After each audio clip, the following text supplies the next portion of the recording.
গল্পকথন পাই Kallol chapter 2তে আমাদের আজকের নিবেদন রবীন্দ্রনাথ ঠাকুরের লেখা ত্যাগ।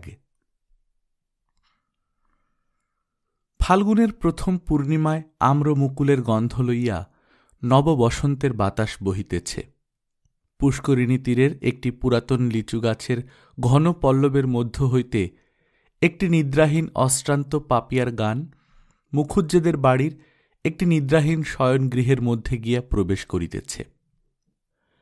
হেমন্ত কিছু চঞ্চলভাবে কখনো তার স্ত্রীর একগুচ্ছ চুল খোঁপা হইতে বিশ্লিষ্ট করিয়া লইয়া আঙুলে জড়াইতেছে, কখনো তাহার বালাতে চুড়িতে সংঘাত করিয়া ঠুং ঠুং শব্দ করিতেছে, কখনো তাহার মাথার ফুলের মালাটা টানিয়া স্বস্থানচ্যুত করিয়া তাহার মুখের উপর আনিয়া ফেলিতেছে। সন্ধ্যাবেলাকার নিস্তব্ধ ফুলের গাছটিকে সচেতন করিয়া তুলিবার জন্য বাতাস যেমন একবার এপাশ হইতে একবার ওপাশ হইতে একটু আধটু নাড়াচাড়া করিতে থাকে, হেমন্তের কতকটা সেই ভাব। কিন্তু কুসুম সম্মুখের চন্দ্রালোক প্লাবিত অসীম শূন্যের মধ্যে দুই নেত্রকে নিমগ্ন করিয়া দিয়া স্থির হইয়া বসিয়াছে। স্বামীর চাঞ্চল্য তাহাকে স্পর্শ করিয়া প্রতিহত হইয়া ফিরিয়া যাইতেছে। অবশেষে হেমন্ত কিছু অধীরভাবে কুসুমের দুই হাত নাড়া দিয়া বলিল, কুসুম, তুমি আছো কোথায়? তোমাকে যেন একটা মস্ত দূরবীন কষিয়া বিস্তর ঠাহর করিয়া বিন্দুমাত্র দেখা যাইবে এমনি দূরে গিয়া পড়িয়াছ। আমার ইচ্ছা তুমি আজ একটু কাছাকাছি এসো, দেখো দেখি কেমন চমৎকার রাত্রি। কুসুম শূন্য হইতে মুখ ফিরাইয়া লইয়া স্বামীর মুখের দিকে রাখিয়া কহিল, এই জ্যোৎস্না রাত্রি, এই বসন্তকাল, সমস্ত এই মুহূর্ত মিথ্যা হইয়া ভাঙিয়া যাইতে পারে এমন একটা মন্ত্র আমি জানি। হেমন্ত বলিল, যদি জানো তো সেটা উচ্চারণ করিয়া কাজ নাই, বরং এমন যদি কোনো মন্ত্র জানা থাকে যাহাতে সপ্তাহের মধ্যে 3-4টে রবিবার আসে, কিংবা রাত্রিটা বিকাল 4টা-5টা পর্যন্ত টিকিয়া যায়, তো তাহা শুনিতে রাজি আছি বলিয়া কুসুমকে আরেকটু টানিয়া লইতে চেষ্টা করিল। কুসুম সে আলিঙ্গন পাশে ধরা না দিয়া কহিল, আমার মৃত্যুকালে তোমাকে যে কথাটা বলিব মনে করিয়াছিলাম, আজ তাহা বলিতে ইচ্ছা করিতেছে। আজ মনে হইতেছে তুমি আমাকে যত শাস্তি দাও না কেন আমি বহন করিতে পারিব। শাস্তি সম্বন্ধে জয়দেব হইতে শ্লোক আওড়াইয়া হেমন্ত একটা রসিকতা করিবার উদ্যোগ করিতেছিল। এমন সময় শোনা গেল একটা ক্রুদ্ধ চটিজুতার চটাচট শব্দ নিকটবর্তী হইতেছে। হেমন্তের পিতা হরিহর মুখুজ্জের পরিচিত পদশব্দ। হেমন্ত শশব্যস্ত হইয়া উঠিল। হরিহর দ্বারের নিকট আসিয়া ক্রুদ্ধ গর্জনে কহিল, হেমন্ত, বউকে এখনই বাড়ি হইতে দূর করিয়া দাও। হেমন্ত স্ত্রীর মুখের দিকে চাহিল। স্ত্রী কিছুই বিস্ময় প্রকাশ করিল না, কেবল দুই হাতের মধ্যে কাতরে মুখ লুকাইয়া আপনার সমস্ত বল এবং ইচ্ছা দিয়া আপনাকে যেন লুপ্ত করিয়া দিতে চেষ্টা করিল। দক্ষিণে বাতাসে পাপিয়ার স্বর ঘরে প্রবেশ করিতে লাগিল, কাহারও কানে গেল না। পৃথিবী এমন অসীম সুন্দর, অথচ এত সহজেই সমস্ত বিকল হইয়া যায়। হেমন্ত বাহির হইতে ফিরিয়া আসিয়া স্ত্রীকে জিজ্ঞাসা করিল, সত্য? স্ত্রী কহিল, সত্য। এতদিন বলো নাই কেন? অনেকবার বলিতে চেষ্টা করিয়াছি, বলিতে পারি নাই, আমি বড় পাপিষ্ঠা। তবে আজ সমস্ত খুলিয়া বলো। কুসুম গম্ভীর দৃঢ়স্বরে সমস্ত কথা বলিয়া গেল, যেন অটল চরণে ধীর গতিতে আগুনের মধ্যে দিয়ে চলিয়া গেল। কতখানি দগ্ধ হইতেছিল কেহ বুঝিতে পারিল না। সমস্ত শুনিয়া হেমন্ত উঠিয়া গেল। কুসুম বুঝিল যে স্বামী চলিয়া গেল সে স্বামীকে আর ফিরিয়া পাইবে না। কিছু আশ্চর্য মনে হইল না। এই ঘটনাও যেন অন্যান্য দৈনিক ঘটনার মতো অত্যন্ত সহজভাবে উপস্থিত হইল। মনের মধ্যে এমন একটা শুষ্ক অসারতার সঞ্চার হইয়াছে। কেবল পৃথিবীকে এবং ভালোবাসাকে আগাগোড়া মিথ্যা এবং শূন্য বলিয়া মনে হইল। এমনকি হেমন্তর সমস্ত অতীত ভালোবাসার কথা স্মরণ করিয়া অত্যন্ত নীরস কঠিন নিরানন্দ হাসি একটা খরধার নিষ্ঠুর ছুরির মতো তাহার মনের একধার হইতে আরেক ধার পর্যন্ত একটা দাগ রাখিয়া দিয়া গেল। বোধ করি সে ভাবিল, যে ভালোবাসাকে এতখানি বলিয়া মনে হয়, এত আদর, এত গাঢ়তা, যাহার তিলমাত্র বিচ্ছেদ এমন মর্মান্তিক, যাহার মুহূর্তমাত্র মিলন এমন নিবিড় আনন্দময়, যাহাকে অসীম অনন্ত বলিয়া মনে হয়, জন্ম জন্মান্তরেও যাহার অবসান কল্পনা করা যায় না, সেই ভালোবাসা এইটুকুর উপর নির্ভর। সমাজ যেমনি একটু আঘাত করিল, অমনি অসীম ভালোবাসা চূর্ণ হইয়া এক মুষ্টি ধূলি হইয়া গেল। হেমন্ত কম্পিত স্বরে এই কিছু পূর্বে কানের কাছে বলিতেছিল, চমৎকার রাত্রি। সেই রাত্রি তো এখনো শেষ হয় নাই, এখনো সেই পাপিয়া ডাকিতেছে। দক্ষিণের বাতাসে মশারি কাঁপাইয়া যাইতেছে, এবং জ্যোৎস্না সুখশ্রান্ত সুপ্ত সুন্দরীর মতো বাতায়নবর্তী পালঙ্কের এক প্রান্তে নীলীন হইয়া পড়িয়াছে। সমস্তই মিথ্যা। ভালোবাসা আমার অপেক্ষাও মিথ্যাবাদিনী, মিথ্যাচারিণী। পরদিন প্রভাতেই অনিদ্রা শুষ্ক হেমন্ত পাগলের মতো হইয়া প্যারীশঙ্কর ঘোষালের বাড়িতে গিয়া উপস্থিত হইল। প্যারীশঙ্কর জিজ্ঞাসা করিল, কি হে বাপু, কি খবর?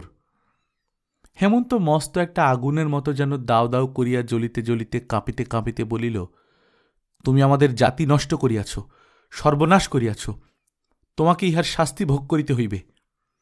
বলিতে বলিতে তাহার কণ্ঠ রুদ্ধ হইয়া আসিল। প্যারীশঙ্কর ঈষৎ হাসিয়া কহিল, আর তোমরা আমার জাতি রক্ষা করিয়াছ, আমার সমাজ রক্ষা করিয়াছ, আমার পিঠে হাত বুলাইয়া দিয়াছ। আমার প্রতি তোমাদের বড় যত্ন, বড় ভালোবাসা। হেমন্তের ইচ্ছা হইল সেই মুহূর্তেই প্যারীশঙ্করকে ব্রহ্মতেজে ভস্ম করিয়া দিতে, কিন্তু সেই তেজে সে নিজেই জ্বলিতে লাগিল। প্যারীশঙ্কর দিব্যি সুস্থ নিরাময় ভাবে বসিয়া রহিল। হেমন্ত ভগ্ন কণ্ঠে কহিল, আমি তোমার কি করিয়াছিলাম? প্যারীশঙ্কর কহিল, আমি জিজ্ঞাসা করি, আমার একটিমাত্র কন্যা ছাড়া সন্তান নাই, আমার সেই কন্যা তোমার বাপের কাছে কি অপরাধ করিয়াছিল? তুমি তখন ছোট ছিলে, তুমি হয়তো জানো না। ঘটনাটা তবে মন দিয়ে শোনো। ব্যস্ত হইও না বাপু, ইহার মধ্যে অনেক কৌতুক আছে।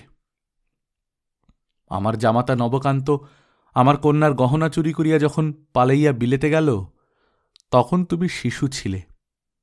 তাহার পর 5 বছর বাদে সে যখন ব্যারিস্টার হইয়া দেশে ফিরিয়া আসিল, তখন পাড়ায় যে একটা গোলমাল বাঁধিল, তোমার বোধ করি কিছু কিছু মনে থাকিতে পারে। কিন্তু তুমি না জানিতেও পারো, তুমি তখন কলিকাতার স্কুলে পড়িতে। তোমার বাপ গ্রামের দলপতি হইয়া বলিলেন, মেয়েকে যদি স্বামী গৃহে পাঠানোর অভিপ্রায় থাকে, তবে সে মেয়েকে আর ঘরে লইতে পারিবে না। আমি তাহাকে হাতে পায়ে ধরিয়া বলিলাম, দাদা, এ যাত্রা তুমি আমাকে ক্ষমা করো। আমি ছেলেটিকে গোবর খাওয়াইয়া প্রায়শ্চিত্ত করাইতেছি, তোমরা তাহাকে জাতে তুলিয়া লও। তোমার বাপ কিছুতেই রাজি হইলেন না। আমিও আমার একমাত্র মেয়েকে ত্যাগ করিতে পারিলাম না। জাত ছাড়িয়া দেশ ছাড়িয়া কলকাতায় আসিয়া ঘর করিলাম। এখানে আসিয়াও আপদ মিটিল না। আমার ভ্রাতুষ্পুত্রের যখন বিবাহের সমস্ত আয়োজন করিয়াছি, তোমার বাপ কন্যাকর্তাদের উত্তেজিত করিয়া সে বিবাহ ভাঙিয়া দিলেন। আমি প্রতিজ্ঞা করিলাম, যদি ইহার প্রতিশোধ না লই, তবে আমি ব্রাহ্মণের ছেলে নহি। এইবার কতকটা বুঝিতে পারিয়াছ, কিন্তু আরেকটু সবুর করো। সমস্ত ঘটনাটি শুনিলে খুশি হইবে, ইহার মধ্যে একটু রস আছে। তুমি যখন কলেজে পড়িতে, তোমার বাসার পাশেই বিপ্রদাস চাটুর্যের বাড়ি ছিল। বেচারা এখন মারা গিয়াছে। চাটুর্য মহাশয়ের বাড়িতে কুসুম নামে এক শৈশব বিধবা অনাথা কায়স্থ কন্যা আশ্রিতভাবে থাকিতেন। মেয়েটি বড় সুন্দরী। বুড়ো ব্রাহ্মণ কলেজের ছেলেদের দৃষ্টিপথ হইতে তাহাকে সংবরণ করিয়া রাখিবার জন্যে কিছু দুশ্চিন্তাগ্রস্ত হইয়া পড়িয়াছিল। কিন্তু বুড়ো মানুষকে ফাঁকি দেওয়া একটি মেয়ের পক্ষে কিছুই শক্ত নহে। মেয়েটি প্রায়ই কাপড় শুকাইতে দিতে ছাতে উঠিত, এবং তোমারও বোধ করি ছাতে না উঠিলে পড়া মুখস্থ হইত না। পরস্পরের ছাদ হইতে তোমাদের কোনরূপ কথাবার্তা হইত কিনা সে তোমরাই জানো। কিন্তু মেয়েটির ভাবগতিক দেখিয়া বুড়ার মনেও সন্দেহ হইল, কারণ কাজে কর্মে তাহার ক্রমিক ভুল হইতে দেখা গেল, এবং তপস্বিনী গৌরীর মতো দিন দিন সে আহার নিদ্রা ত্যাগ করিতে লাগিল। একদিন সন্ধ্যাবেলায় সে বুড়োর সম্মুখেই অকারণে অশ্রু সংবরণ করিতে পারিত না। অবশেষে বুড়া আবিষ্কার করিল, ছাতে তোমাদের মধ্যে সময় অসময়ে নীরব দেখা সাক্ষাৎ চলিয়া থাকে। এমনকি কালেজ কামাই করিয়াও মধ্যাহ্নে চিলের ঘরের ছায়ায় ছাতের কোণে তুমি বই হাতে করিয়া বসিয়া থাকিতে। নির্জন অধ্যয়নে সহসা তোমার এত উৎসাহ জন্মিয়াছিল। বিপ্রদাস যখন আমার কাছে পরামর্শ জানিতে আসিল, আমি কহিলাম, খুড়ো, তুমি তো অনেকদিন হইতেই কাশী যাইবার মানুষ করিয়াছ, মেয়েটিকে আমার কাছে রাখিয়া তীর্থবাস করিতে যাও, আমি তাহার ভার লইতেছি। বিপ্রদাস তীর্থে গেল। আমি মেয়েটিকে শ্রীপতি চাটুর্যের বাসায় রাখিয়া তাহাকেই মেয়ের বাপ বলিয়া চালাইলাম। তাহার পর যাহা হইল তোমার জানা আছে। তোমার কাছে আগাগোড়ার সব কথা খোলাসা করিয়া বলিয়া বড় আনন্দ লাভ করিলাম। এই যেন একটি গল্পের মতো।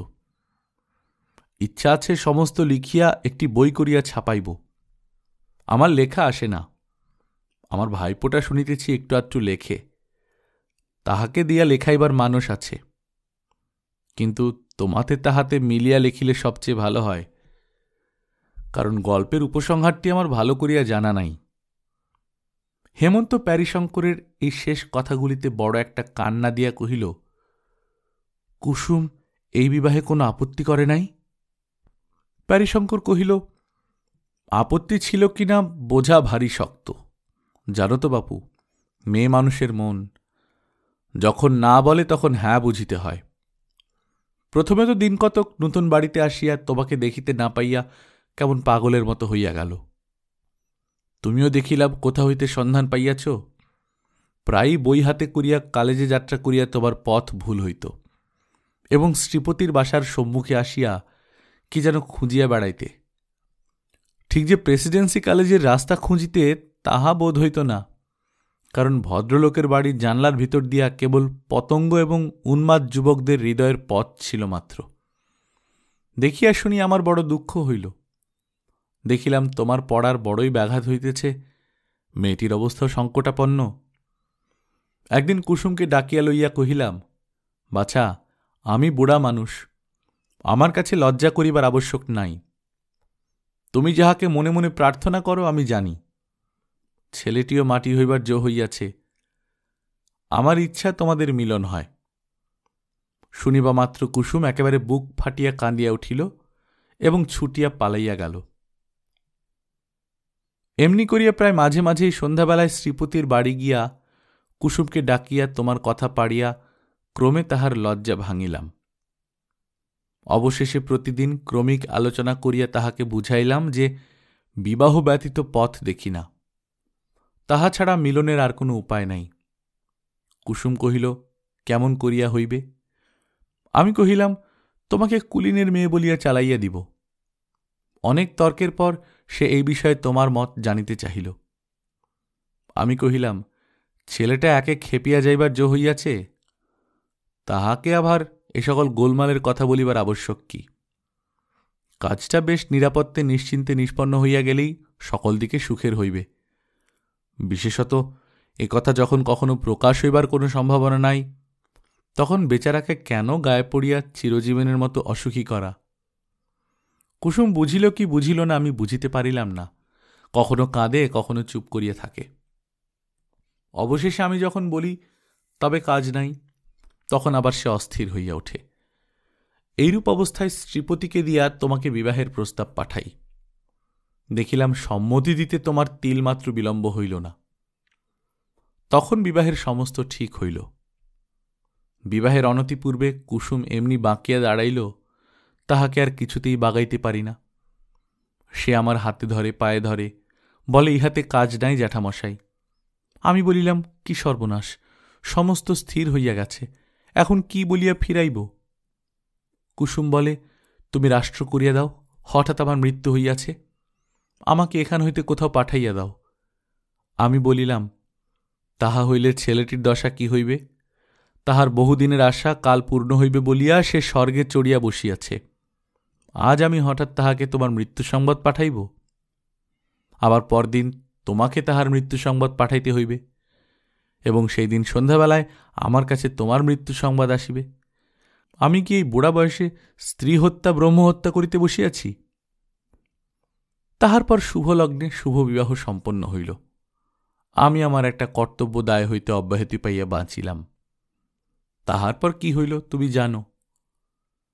হেমন্ত কহিল, আমাদের যাহা করিবার তাহা তো করিলেন, আবার কথাটা প্রকাশ করিলেন কেন? প্যারীশঙ্কর কহিলেন, দেখিলাম তোমার ছোট ভগ্নীর বিবাহের সমস্ত স্থির হইয়া গেছে। মনে মনে ভাবিলাম, একটা ব্রাহ্মণের জাত মারিয়াছি, কিন্তু সে তো কেবল কর্তব্যবোধে। আবার আরেকটা ব্রাহ্মণের জাত মারা পড়ে, আমার কর্তব্য এটা নিবারণ করা। তাই তাহাদের চিঠি লিখিয়া দিলাম যে হেমন্ত শূদ্রের কন্যা বিবাহ করিয়াছে, তাহার প্রমাণ আছে। হেমন্ত বহু কষ্টে ধৈর্য সংবরণ করিয়া কহিল, এই যে মেয়েটিকে আমি পরিত্যাগ করিব, ইহার দশা কি হইবে? আপনি ইহাকে আশ্রয় দিবেন? প্যারীশঙ্কর কহিলেন, আমার যাহা কাজ আমি করিয়াছি, এখন পরের পরিত্যক্ত স্ত্রীকে পোষণ করা আমার কর্ম নহে। ওরে, হেমন্তবাবুর জন্য বরফ দিয়া এক গ্লাস ডাবের জল লইয়া আয়, পান আনিস। হেমন্ত এই সুশীতল আতিথ্যের জন্য অপেক্ষা না করিয়া চলিয়া গেল। কৃষ্ণপক্ষের পঞ্চমী, অন্ধকার রাত্রি, পাখি ডাকিতেছে না। পুষ্করিণীর ধারের লিচু গাছটি কালো চিত্রপটের উপর গাঢ়তর কালির দাগের মতো লেপিয়াছে। কেবল দক্ষিণের বাতাস এই অন্ধকারে অন্ধভাবে ঘুরিয়া ঘুরিয়া বেড়াইতেছে, যেন তাহাকে নিশিতে পাইয়াছে। আর আকাশের তারা নির্নিমেষ সতর্ক নেত্রে প্রাণপণে অন্ধকার ভেদ করিয়া কি একটা রহস্য আবিষ্কার করিতে প্রবৃত্ত আছে। শয়নগৃহে দীপ জ্বালা নাই। হেমন্ত বাতায়নের কাছে খাটের উপর বসিয়া সম্মুখের অন্ধকারের দিকে চাহিয়া আছে। কুসুম ভূমিতলে দুই হাতে তাহার পা জড়াইয়া পায়ের উপর মুখ রাখিয়া পড়িয়া আছে। সময় যেন স্তম্ভিত সমুদ্রের মতো স্থির হইয়া আছে, যেন অনন্ত নিশীথিনীর উপর অদৃষ্ট চিত্রকর এই একটি চিরস্থায়ী ছবি আঁকিয়া রাখিয়াছে। চারিদিকে প্রলয়, মাঝখানে একটি বিচারক এবং তাহার পায়ের কাছে একটি অপরাধিনী। আবার চটিজুতার শব্দ হইল। হরিহর মুখুজ্জে দ্বারের কাছে আসিয়া বলিলেন, অনেকক্ষণ হইয়া গিয়াছে, আর সময় দিতে পারি না, মেয়েটিকে ঘর হইতে দূর করিয়া দাও। কুসুম এই স্বর শুনিবা মাত্র একবার মুহূর্তের মতো চিরজীবনের স্বাদ মিটাইয়া হেমন্তের দুই পা দ্বিগুণতর আবেগে চাপিয়া ধরিল। চরণ চুম্বন করিয়া পায়ের ধুলা মাথায় লইয়া পা ছাড়াইয়া দিল। হেমন্ত উঠিয়া গিয়া পিতাকে বলিল, আমি স্ত্রীকে ত্যাগ করিব না। হরিহর গর্জিয়া উঠিয়া কহিল, জাত খোয়াইবি? হেমন্ত কহিল, আমি জাত মানি না। তবে তুই শুদ্ধ দূর হইয়া যা। গল্পকথন পাই কল্লোল চ্যাপ্টার 2তে শুনছিলেন রবীন্দ্রনাথ ঠাকুরের লেখা ত্যাগ। আমরা নিয়মিত গল্প পাঠ করে শোনাচ্ছি। আপনারা যারা প্রথমবারের মতো শুনছেন, কাইন্ডলি সাবস্ক্রাইব করে নেবেন। গল্প পাঠ ভালো লাগলে বন্ধুদের সঙ্গে শেয়ার করবেন। নিজে ভালো থাকবেন, আশেপাশের লোকজনকে ভালো রাখবেন। টাটা।